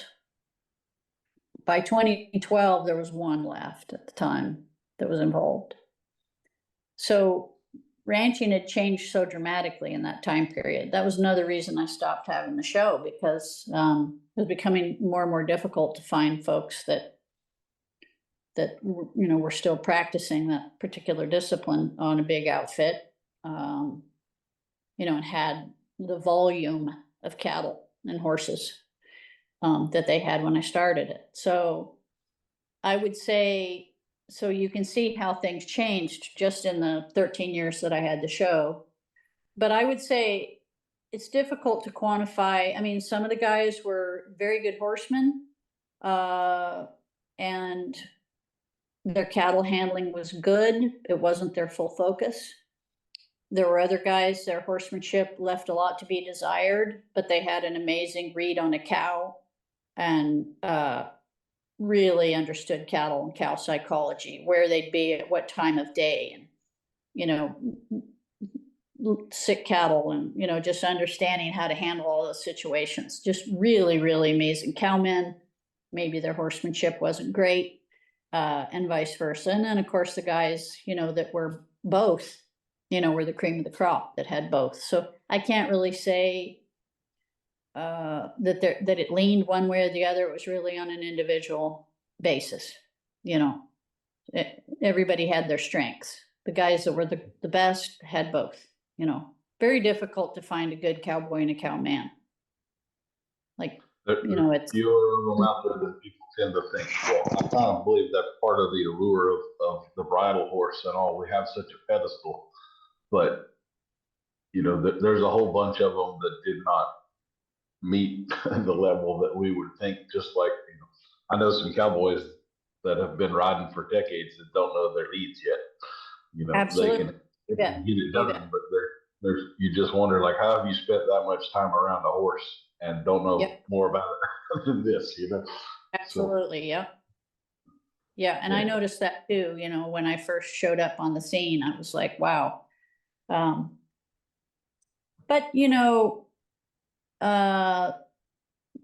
there's different kinds of horsemanship. I mean, when I watch a guy that doesn't know his leads, but he's able to get on a horse with 4 rides on him and brand calves half the day, and that horse had a positive experience, and his ears were up and he was happy about what he got done at the end of the day, and he might have been bucking every 3rd calf, but this person had the expertise to be able to handle his rope and the cattle and the situation and get through that. That's horsemanship. It may not be classical horsemanship. He may not know what lead he's on, but you can't discredit the knowledge and experience that person has gained about how to get around a colt at a branding successfully. And I'm not talking about slopping through it. I'm talking about, at the end of the day, that horse is better for it. That is a kind of horsemanship. It's not what we think of when we think of classical horsemanship, arena work, or understanding frame and understanding, transitions in the way that we do. But I don't want it, you can't discredit that. That's valuable. Because if you saw the same guy in an arena, he he'd be lost. I mean, he could get from point A to point B, but he didn't have an understanding of that. That's just the nature of how his life, the information that came to him. He needed a job. He went to work on a ranch. These were the horses that were available. If you want a buckaroo, if you want a cowboy, guess what? That horse has 4 rides on him. We're branding tomorrow, and your other horses are crippled, or you know what I mean? Like this. Yeah, there's a practical element. Yes, ma'am. Well, so I'm going to segue with this. I don't think I've brought this up on the podcast yet, but in February, I was privileged to be a part of a mental health summit for horsemen called Buck the Trend. And they took a dozen of us to Colorado, and we did a pretty intensive weekend with some counselors. And it wasn't necessarily therapy for us, but more training us to kind of help other people and recognize some signs. A lot of people don't know it, but the suicide rate in the ranching and farming and agriculture in general is extremely high right now. Believe it or not, if you don't know it, veterinarians have the highest suicide rate of any profession right now. Wow. So this was kind of a summit that was focused on that. It was put on by Miss Maddie Butcher, who runs the Best Horse Practices Summit and podcast. And the reason I bring that up was I'll tell a little bit of my role in that. Yeah. We all got in a room, and you're being asked to talk about some pretty intimate things and feelings and the sort of things you don't normally share, maybe even with people that are pretty close to you. And here you are with a bunch of strangers. And to add more difficulty to it, you've got a room full of pretty introverted people who wouldn't normally be talking anyway, even if it was. Yes. So I was sort of the first cow through the fence. I was the volunteer that spoke up for the most part, and they wound up thinking I was an extrovert by the time it was all said and done. And I was like, no, not at all. It was just the role that I needed to play in order. Otherwise, we were going to sit here in a stalemate all weekend and nobody was going to speak. So I just spoke. But so I wonder about that with the filming that you've done and all that, and now your next project with the PTSD, you tend to be in communities that I would expect would be mostly introverted type people, as you were saying, that they live 60 miles from town for a reason.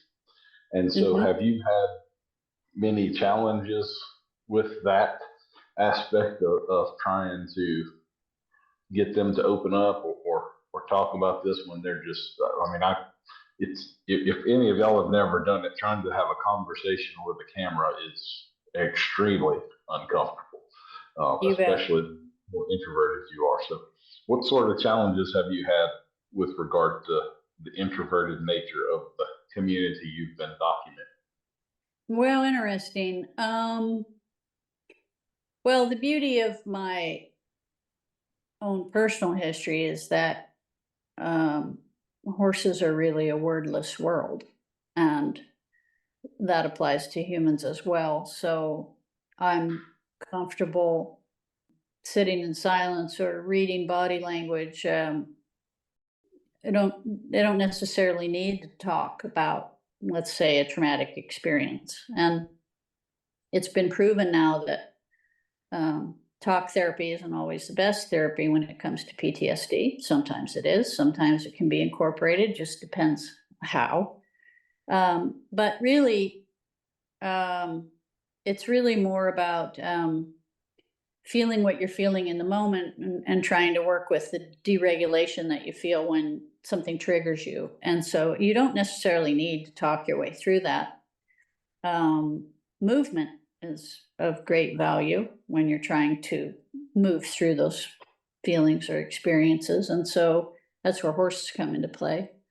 And I think often of the way, frequently, if I'm on a horse and we get stuck, we have a little problem, gets a little hump in his back, whatever, your go-to thing is to just reestablish some forward movement and get his feet moving, just get his feet moving. And so when I think about that and I translate it to people, you know, a lot of folks that have PTSD, and I'm making a general comment now because, you know, everybody's different, right? But there are trends, and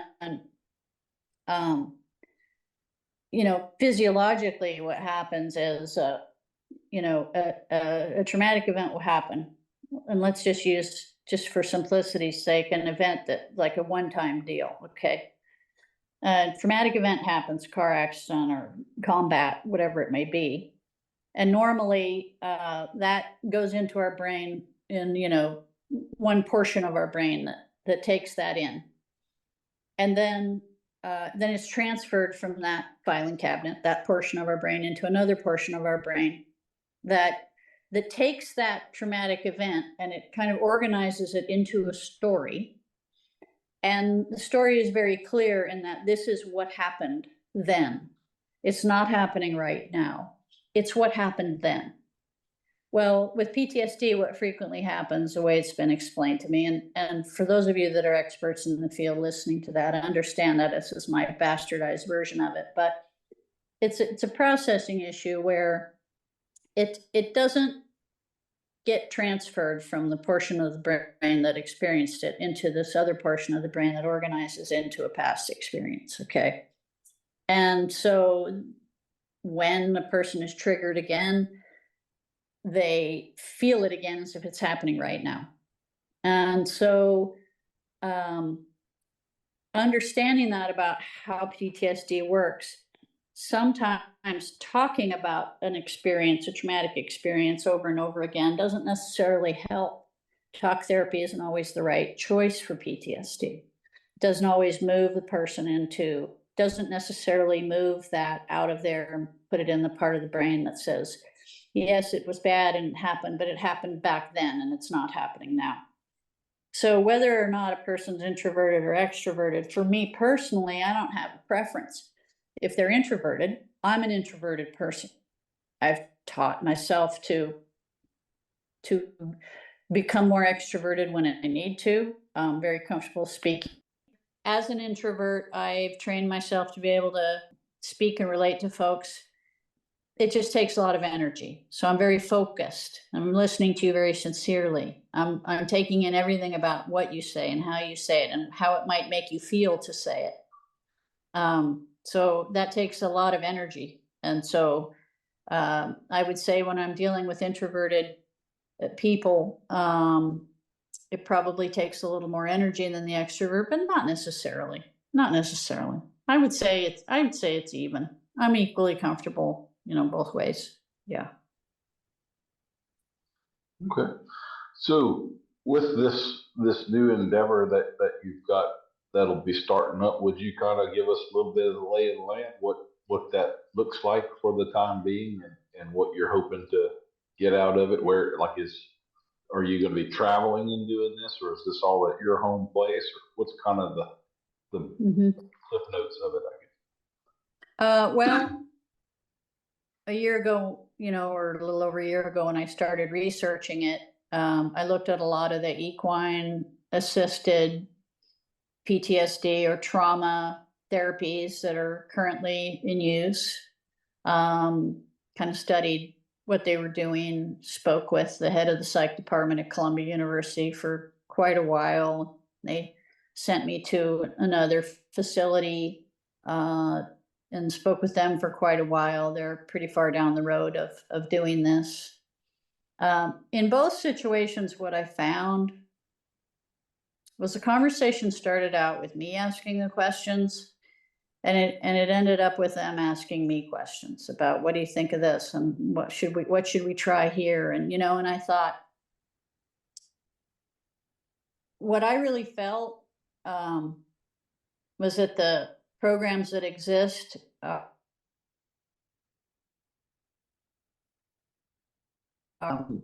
noble in their cause, and I think they're doing a good job of with what they're doing, but I don't feel that the exercises and the programs that they've designed, I feel like they just kind of barely scratch the surface of what a horse can really do for you. And so at that point, rather than go for a certification from some of these other groups, not to say that a certification from them is bad. So I think they're doing valuable work. But I just felt that I needed to engineer, just like I did with the Californios, I needed to engineer my own event. I really feel that I need to engineer my own program with my own exercises, using what I know about horses and how they think and how they feel and their energy. So I've been taking a lot of the different treatments, different modalities of treating PTSD, and then I've designed ways that the horse can deliver those treatments. Treatments may not be the right word, but experiences. So I've broken it into like 3 phases. And the first phase, I'm just entering phase 1 in May. And what I'm going to be doing is I'll be offering 4-hour sessions. They're one-on-one with a person. And I'm going to be using the different exercises that I've developed for that 4-hour session. And it's really just an emotional reset for someone. I can't make any claims that I'm going to fix you. I can't solve your PTSD, whatever. I feel reasonably confident that it will have a very positive, transformative impact on an individual. I know enough about what I plan on doing that I suspect that'll be the case. I'll be using my own horses. I'll probably be having it at my place. There's another facility that was just built. They're very interested in being involved, weather permitting. You know, I might have to use that facility. But I'm going to start that in May, booking these sessions. And then it's really a testing ground too for me to get more information about how these things affect people, positive or negative, and a way for people to get involved and kind of get behind the program. So I'll be doing that. And then my end game is I would like to go ahead and form a nonprofit, get some grants in place so that I can offer everything free of charge. Can't do that in the beginning because I got to keep the lights on. But I would like to offer it free of charge. I'd like to focus on veterans and first responders, but I'm not going to limit it to that. I'll have different sessions for different groups. Ultimately end up being probably a 12-day program on site, you know, where they stay here. We do everything for 12 days, and that'll probably be for what I call the tougher cases, folks that, you know, are a little more severely impacted. So that's kind of the game plan, the way it is right now. But right now I'm just focusing on phase 1, using the exercises that I've designed, seeing what their impact is, you know, kind of a test run, and then we'll just see where it goes. But I have high hopes for it, you know. Okay. And you mentioned earlier about the gentleman that was coming to your clinics and told you that he had PTSD and he found he was asymptomatic for several days after going to your clinics. What I'm wondering is what was the catalyst that drove you specifically in this direction? Like there's other, if you wanted to be therapeutic in nature, you know, PTSD is just one choice. So what kind of drew you specifically to this particular candle?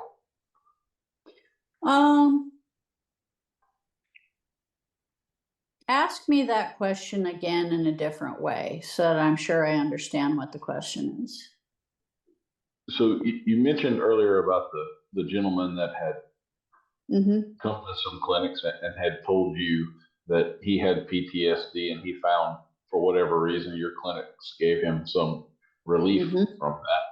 I'm wondering what specifically about PTSD drew you in and caused you to go down that particular rabbit hole. So like you could have, you know, chosen to work with children specifically, or autistic kids, or there are a lot of different things within the community of therapeutic type riding and using horses and hippotherapy and all. Some of it's purely physical, some of it's more emotional and mental. So you have this one particular track of PTSD. Was there anything specifically that pulled you in that direction? Well, I think I've suffered from it, experienced it in the past, and so I have a, you know, firsthand understanding of that with regards to it. I've had panic attacks in the past and different situations in my lifetime over the course of my lifetime. I mean, we all experience trauma, right? Like it's part of life. But I understand that there's a segment of the population that has trouble processing that. And given that I had firsthand experience with it, it's probably one thing that made me maybe more sympathetic, where it kind of rang true for me. Also, because of I really believe that storytelling is a great way for us to process our emotions. I think when films went to streaming on, in our living room, that we lost the experience of going to the theater and the lights drop and we identify with the character and their plight appears to be similar to our own, and we get to see them work through it and be successful.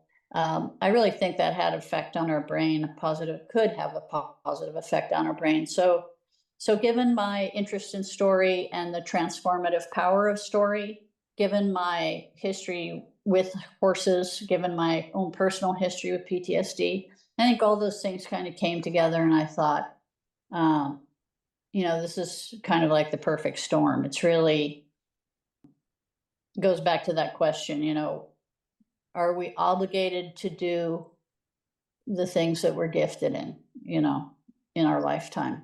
I don't know the answer to that question, but I did feel that I had a unique conglomeration of experiences and gifts, if you want to call it a gift or a talent or a skill, that those things could all be knitted together and benefit somebody, so I think that was the appeal. Okay. So let me ask you this. I kind of had this written down earlier and I skipped over it on purpose, but maybe it plays in here a little bit. So you are, I think anybody listening to this would have to come to the conclusion that you are sort of an eclectic lady with a lot of different talents and skill sets and interests, that makes you a pretty unique individual. So I guess I'm most familiar with you through your work in film, using that as your medium.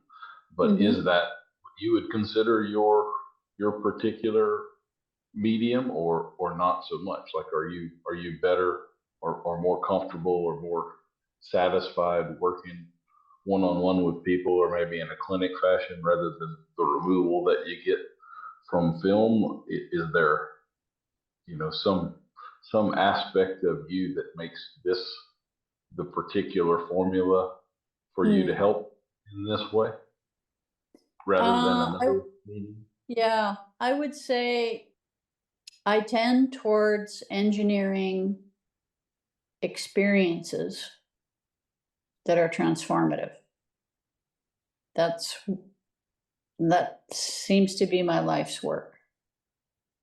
And I've had plenty of them myself, and I do enjoy engineering them in such a way that other people can enjoy that also.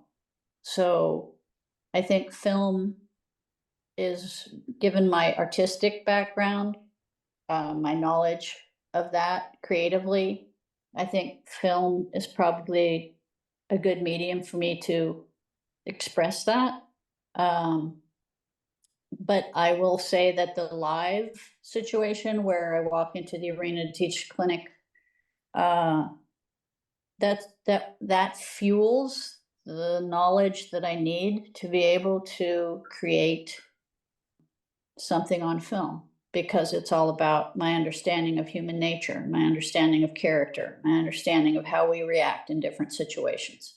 True character is revealed by the choices we make under pressure. So I enjoy interacting with people one-on-one like that, because I think it deepens my understanding of the human psyche, and in all its glory and all its flaws. And so I can then take information and use it to express that in film. And then hopefully most of the films that I write are all redemptive plots. So it's about, how story and how we heal, collectively. So there's definitely a theme running through it like that. Did that answer your question? Somewhat, yes, ma'am. And in the best way, added another question. So we haven't talked about it much yet. You've mentioned your screenwriting, but you are also a writer. You've written multiple articles, things like that. And I haven't said this yet, but we will have a link to your website and everything in the show notes so people will be able to find you. It's thecalifornios.com.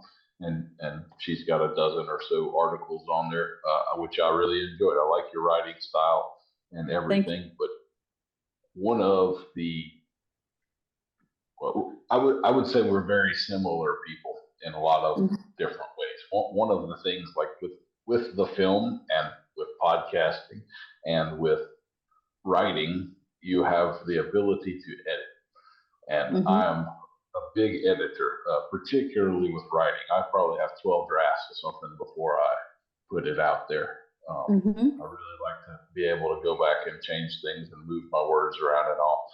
But there is also, and podcasting has that aspect. We can edit this as well, but it also has kind of like clinics. You have that live feel. You're in the moment, and you don't get to restate this.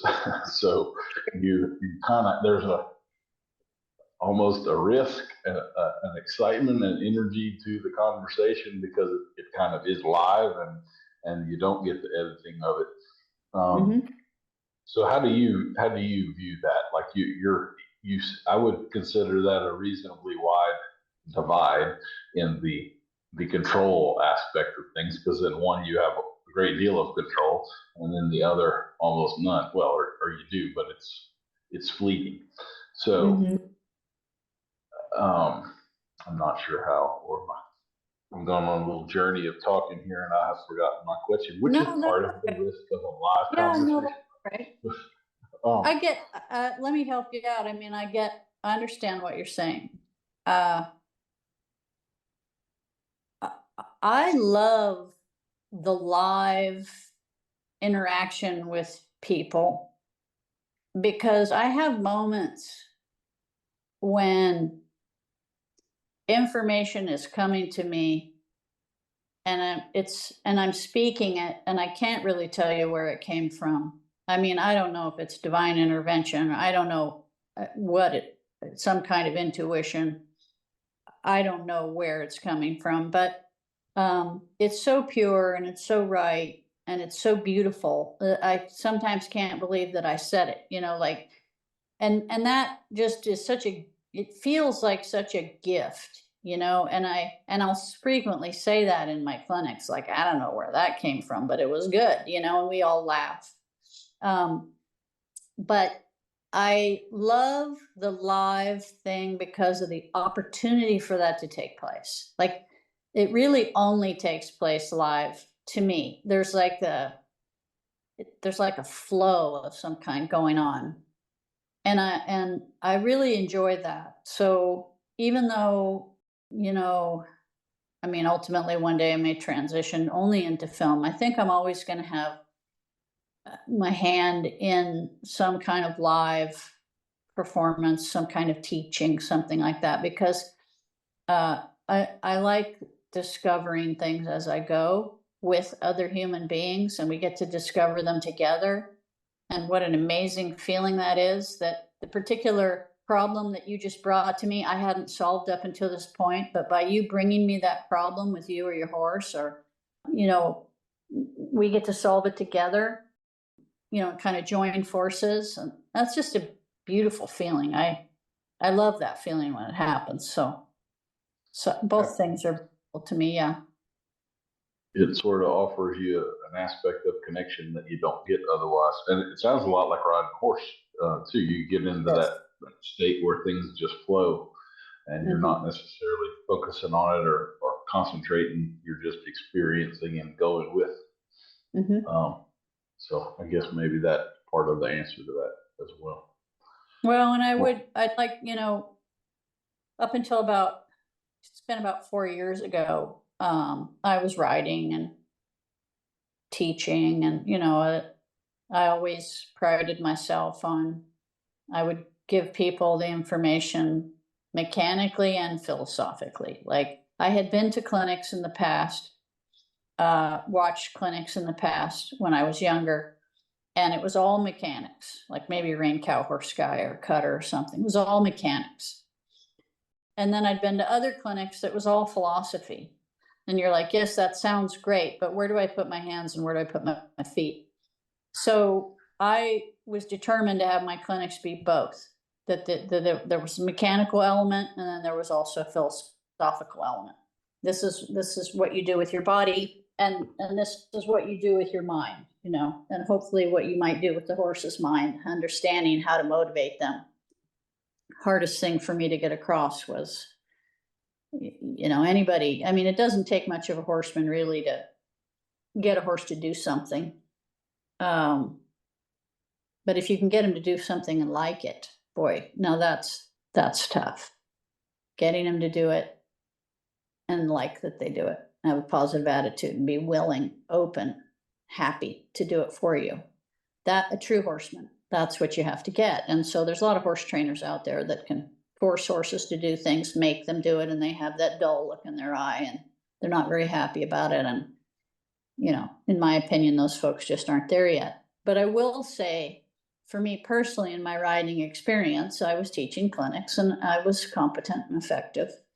And my horses were pretty good, they felt pretty good to me. And then about 4 years ago, I was riding. It was at a clinic, and something changed. And it became more difficult for me to talk because I was in a place in my mind with the horse that I was riding, where there were no words. And it was that flow state. It was this beautiful flow state.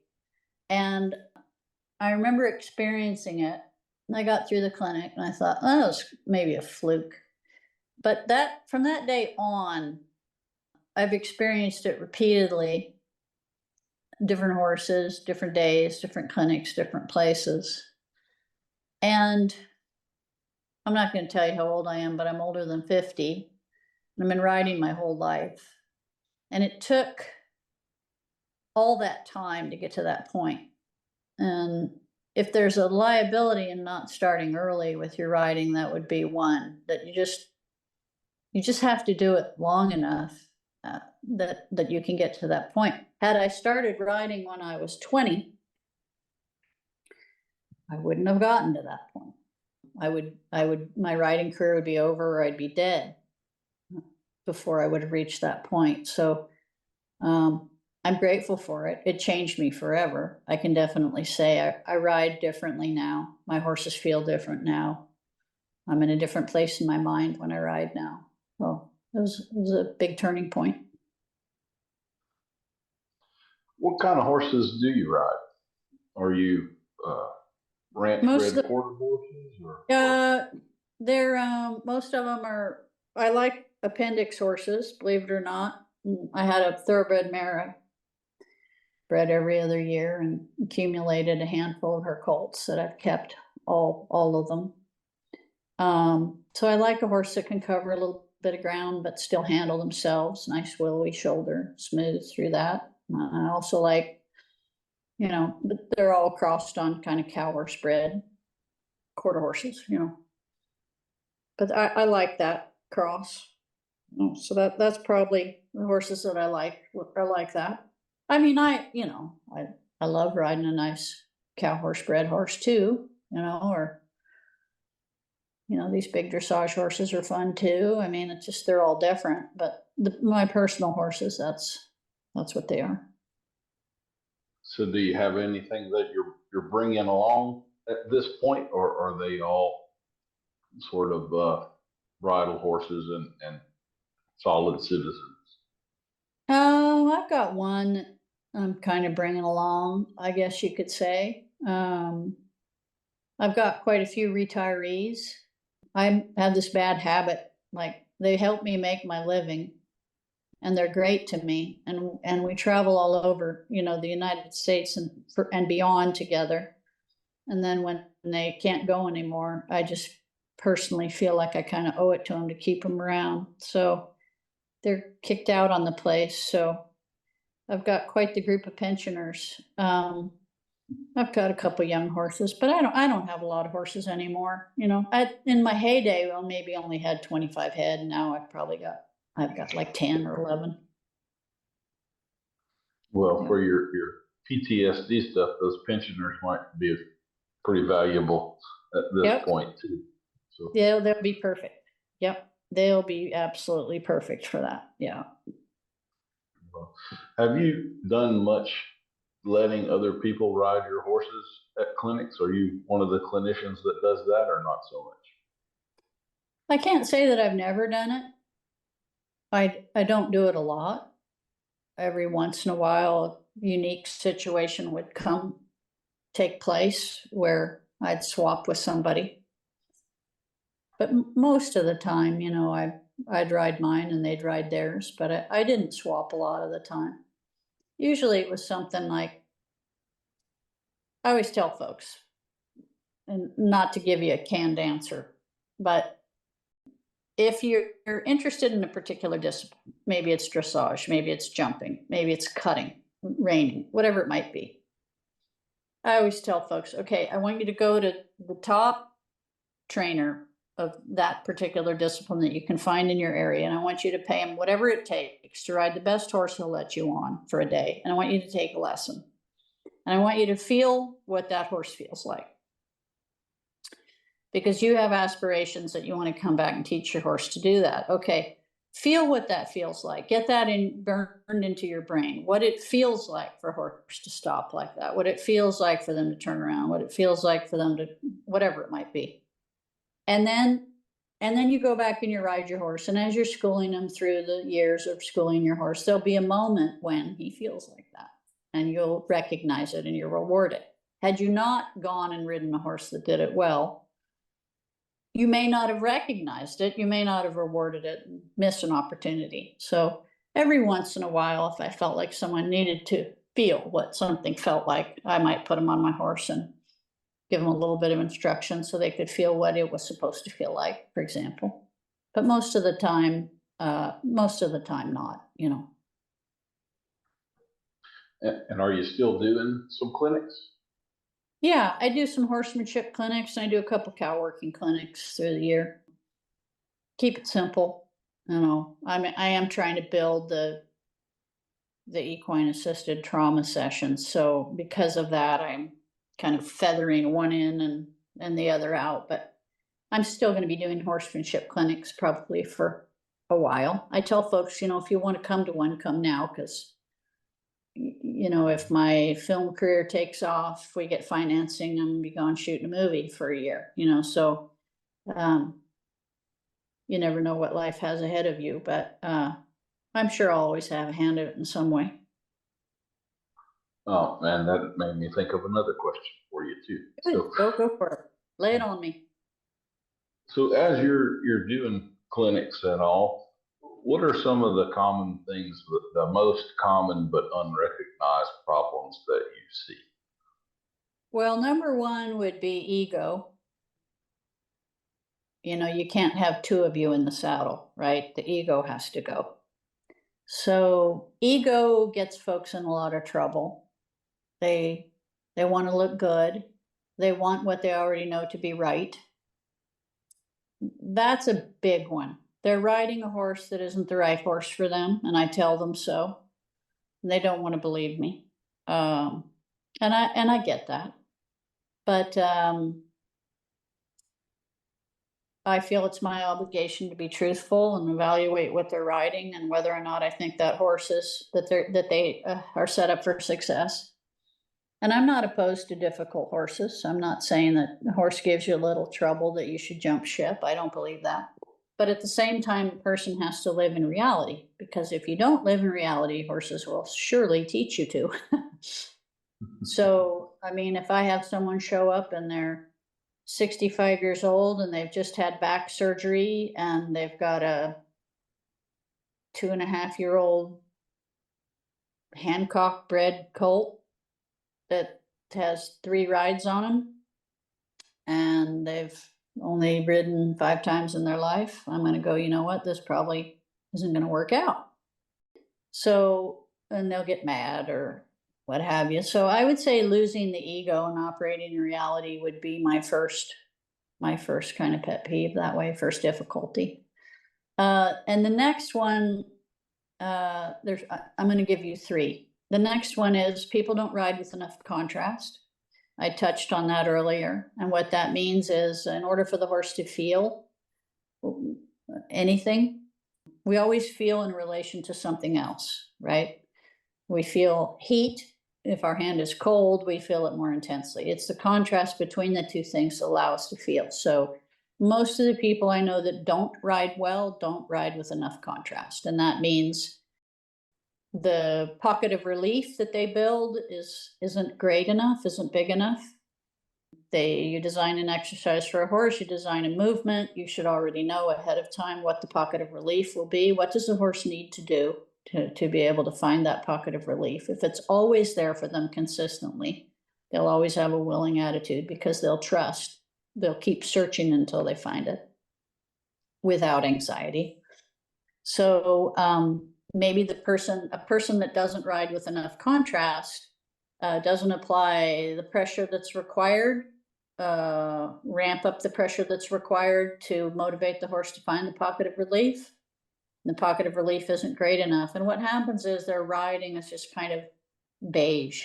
There's no contrast. They're kind of grinding along. They're applying a spur and kind of grinding it on them and picking on them, or and I would say that they're not using their body enough. They're stiff. They're not riding with enough physicality. That would be the third. They think that they could get on the horse and that they're riding something and the horse is doing the physical part. No, riding requires an awareness of your body, being able to isolate, pat your head and rub your belly. I mean, it's a physical thing and it requires a certain amount of physicality. People don't work enough on that. So that would be the 3 things, really.